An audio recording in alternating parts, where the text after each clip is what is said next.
ونستعينه ونستغفره ونؤمن به ونتوكل عليه ونعوذ بالله من شرور أنفسنا ومن سيئات أعمالنا من يهده الله فلا مضل له ومن يضلل فلا هادي له ونشهد أن لا إله إلا الله وحده لا شريك له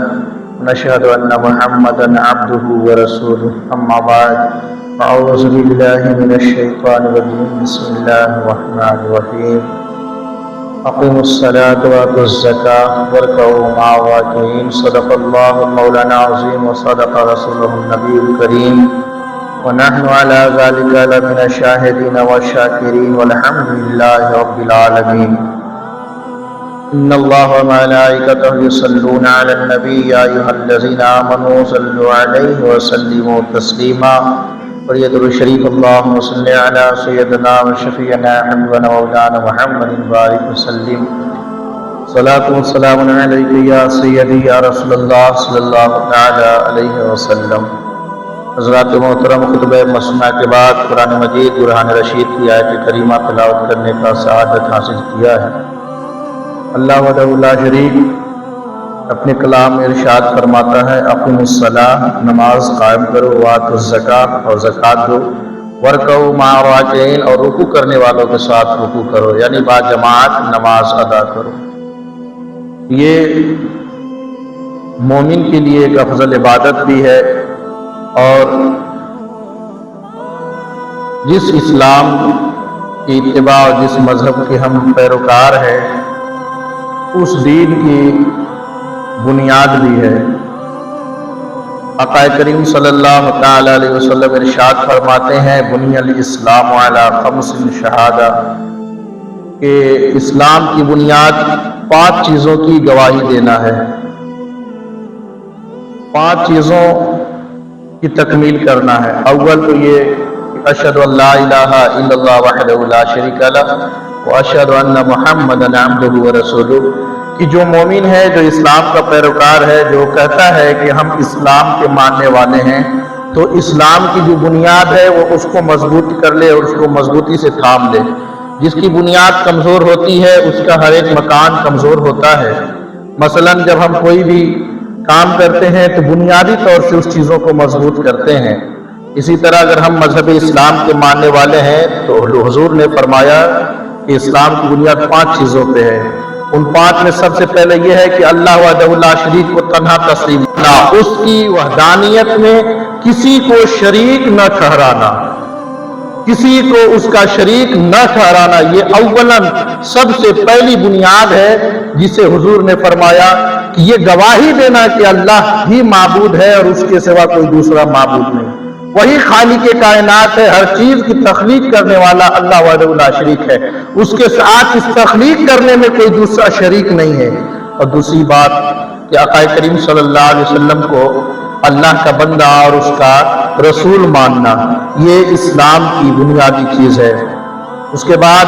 اقیموا الصلاۃ، نماز قائم کرنا، وآتوا الزکاۃ اور زکوٰۃ دینا، اور جب اللہ تبارک و تعالی حج کی استطاعت دے دے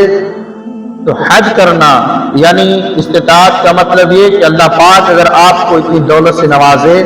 کہ آپ حاجت اصلیہ کے علاوہ، یعنی اپنے اہل و عیال کے ضرورت کے علاوہ اگر آپ کے پاس اتنا مال ساز و سامان ہو کہ آپ مکہ تک کے سفر کر سکتے ہیں اور مکہ سے واپسی کرنے کا اخراجات آپ رکھتے ہیں، تو اس صورت میں اللہ تبارک و تعالیٰ اپنے بندوں پہ حج کو جو ہے فرض کرتا ہے، اور رمضان المبارک کے روزے کا رکھنا، یہ 5 چیزیں اللہ پاک نے ہم پہ فرض بھی کیے، اور اللہ کے رسول نے فرمایا کہ 5 شہادہ کے 5 چیزوں کو تسلیم کرنا، 5 چیزوں کو ایکسپٹ کرنا، گواہی دینا، یہ بنی الاسلام، اسلام کی بنیاد ہے۔ اب اسی بنی الاسلام میں، اسلام کی بنیاد میں ایک چیز ہے جسے ہم اور آپ نماز کہتے ہیں۔ نماز کی برکت کے حوالے سے آپ مختلف احادیث کریمہ سماعت کر چکے ہیں، اور آقا کریم صلی اللہ علیہ وسلم نے اپنے صحابہ کرام کے مجمع میں ارشاد فرمایا کہ اے میرے غلاموں ذرا بتاؤ، ایک مرتبہ آئے تھے آقا کریم صلی اللہ علیہ وسلم ابو ذر غفاری رضی اللہ تعالیٰ عنہ کے معیت میں، اور دیگر صحابہ کرام کے ساتھ پتجھڑ کا موقع تھا، تو باہر نکلے تھے، درخت کے ایک شاخ کو پکڑا، حضور نے اس شاخ کو پکڑنے کے بعد حرکت دی اور اس شاخ کو ہلایا تو اس درخت کے اس شاخ کے پتے جھڑنے لگے۔ حضور صلی اللہ علیہ وسلم نے فرمایا، اے میرے غلاموں، جانتے ہو اس طرح کی مثال کس کی مثال ہے؟ صحابہ کرام نے فرمایا، یا رسول اللہ، اللہ اور اللہ کے رسول بہتر جانتے ہیں۔ تو آقا کریم صلی اللہ تعالی علیہ وسلم نے ارشاد فرمایا کہ جب میرا غلام اللہ کا بندہ اللہ کی عبادت کرتا ہے اور اس کے جسم پر کسی قسم کے گناہ ہوتے ہیں تو اس کے جسم سے گناہ ویسے ہی جھڑ جاتے ہیں جیسے اس درخت کے ٹہنی سے پتے جھڑ رہے ہیں۔ معلوم یہ ہوا کہ ہم خطا کے پتلا ہیں، ہم گناہوں کے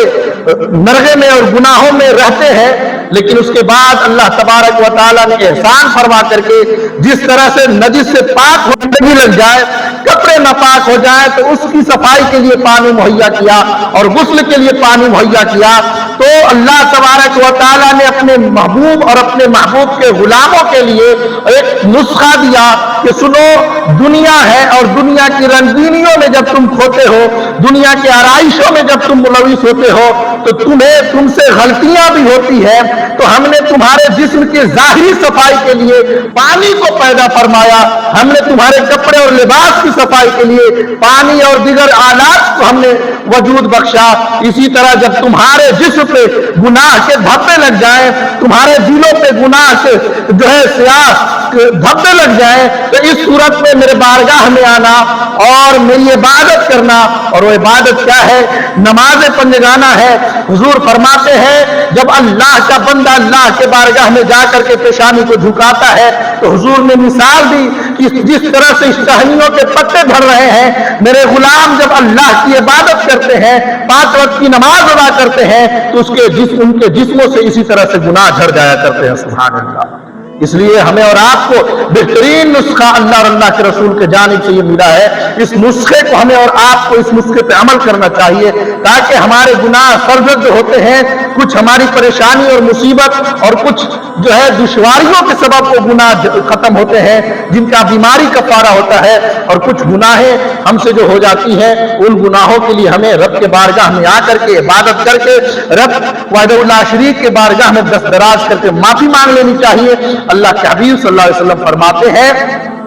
کہ جب بندہ ظہر کی نماز پڑھتا ہے تو ظہر سے پہلے کے گناہ اس کے معاف کر دیے جاتے ہیں، اور پھر جب عصر کی نماز پڑھتا ہے تو ظہر اور عصر کے درمیان اس سے جو چھوٹے چھوٹے گناہ ہیں وہ گناہیں معاف کر دی جاتی ہے، اور جب عصر کی نماز کے بعد اگر کوئی گناہ ہے مغرب پڑھتا ہے تو مغرب بھی جو ہے مغرب کی نماز پڑھنے کی بدولت اس درمیان کی اس بیچ کے جو گناہ ہیں اللہ تبارک و تعالیٰ معاف فرما دیتا ہے۔ اسی طرح اور بھی نمازوں کی فضیلت ہے، عشاء کی نماز پڑھتے ہیں تب مغرب اور عشاء کے درمیان کی گناہ اللہ پاک معاف فرما دیتا ہے، لیکن ایک بات ذہن میں رکھیے گا کہ اس کا یہ مطلب نہیں ہے کہ ہم نے ارادہ کیا ہے کہ ہم جمعہ کی نماز ادا کر رہے ہیں تو عصر کی نماز پڑھنی ہے تو جمعہ کے بعد نکلے باہر اور ہم گناہ کرنا شروع کر دیے، ایسا ہرگز نہیں ہے۔ ایک مومن اور باشعور کے لیے، ایک عقل مند کے لیے یہ گوارا اور یہ زیب نہیں دیتا کہ یہ جانتے ہوئے کہ اس تلوار پر اس چھری پر ہم اپنے جسم کے کسی اعضاء کو ماریں گے، اپنے ہاتھ اور پیر کو ماریں گے تو ہمارا پیر زخمی ہوگا، اگرچہ آپ کے گھر میں آپ کے روم میں زخم کی دوائیں موجود ہو، اس کے بعد بھی ہم اس تلوار پہ اپنے جسم کے کسی وجود کو کسی اعضاء کو مارنا پسند نہیں کرتے۔ اس لیے نہیں مارنا پسند کرتے کہ ہم عقل مند ہیں اور ہم شعور رکھتے ہیں کہ ہم جب اس پہ ماریں گے تو زخمی ہو جائیں گے، حالانکہ آپ سے سوال کیا آپ کے پاس دوائیں موجود ہیں، درد کی دوائیں موجود ہیں، اس میں لگانے کی دوائیں موجود ہیں، اس کے بعد بھی آپ کا جواب ہوگا کہ عقل اور شعور کا تقاضا یہ ہے کہ اگرچہ ہمارے پاس زخم کی دوائیں موجود ہیں، درد کی دوائیں موجود ہیں، اس کے بعد جو ہے اپنے جسم کو جان بوجھ کر کے تکلیف نہیں دی جاتی۔ اسی طرح اللہ تبارک و تعالیٰ کے بارگاہ میں بھی خود کو جو ہے جان بوجھ کر کے گناہگار نہیں بنانا چاہیے۔ نفس ہے، خواہش ہے کہ کسی وقت جو ہے شیطانی وسوسے کی بنیاد پر شیطان کا وسوسہ اور نفس جو ہے غالب آ جاتا ہے، اس صورت میں اگر غلطی ہو جاتی ہے تو اس کی تلافی اور معافی کے لیے ہے، اور جو جان بوجھ کر کے گناہ کرتا ہے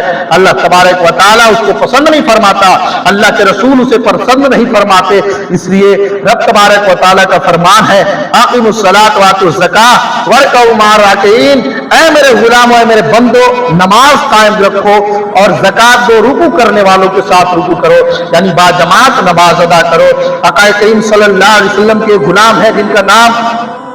ربیہ بن کعب رضی اللہ تعالی عنہ ہے، فرماتے ہیں کہ میری ایک ڈیوٹی تھی کہ حضور صلی اللہ علیہ وسلم کو رات کے وقت جو ہے استنجا کے لیے اور تہجد کی نماز کے وضو کے لیے ہم پانی دیا کرتے تھے۔ صحابہ کرام کی الگ الگ ڈیوٹیاں تھی، کسی کو جوتیاں اٹھانے کی ڈیوٹی تھی، کسی کو دن میں پانی دینے کی ڈیوٹی تھی، کسی کو سفر و حضر میں پانی دینے کی ڈیوٹی تھی۔ اسی طرح حضرت ربیہ بن کعب رضی اللہ تعالیٰ عنہ کی ڈیوٹی تھی کہ یہ رات میں آقا کریم صلی اللہ علیہ وسلم کے استنجا مبارک کے لیے اور جو ہے وہ تہجد کی نماز ادا کرنے کے لیے جو ہے یہ پانی، وضو کے لیے پانی دیا کرتے تھے۔ ایک مرتبہ آقا کریم صلی اللہ علیہ وسلم کے دریائے رحمت جوش میں آیا، اور جب حضرت ربیہ بن کعب رضی اللہ تعالی عنہ جب پانی لے کر کے وضو کے لیے پہنچتے ہیں تو حضور صلی اللہ علیہ وسلم نے فرمایا صلی ربیہ، اے ربیہ مانگ، کیا مانگتا ہے؟ حضرت ربیہ رضی اللہ تعالی عنہ فرماتے ہیں جب حضور کی دریائے رحمت جوش میں تھی تو حضور نے فرمایا مانگ، کیا مانگتا ہے؟ تو ہم نے آقا کریم صلی اللہ علیہ وسلم سے فرمایا یا رسول اللہ، ہم جنت میں آپ کی رفاقت مانگتے ہیں، جنت میں ہم آپ کے ساتھ رہنا پسند کرتے ہیں۔ یہاں پہ کئی ایک مسائل حل ہوتے ہیں۔ اولاً تو یہ کہ صحابہ کرام کا یہ عقیدہ تھا، یہ ایمان تھا کہ حضور صلی اللہ علیہ وسلم کے تصرفات اور حضور صلی اللہ علیہ وسلم کے اختیارات جو ہے جنت پر بھی ہیں۔ اگر یہ عقیدہ ہوتا کہ جنت صرف رب دیتا ہے تو یہ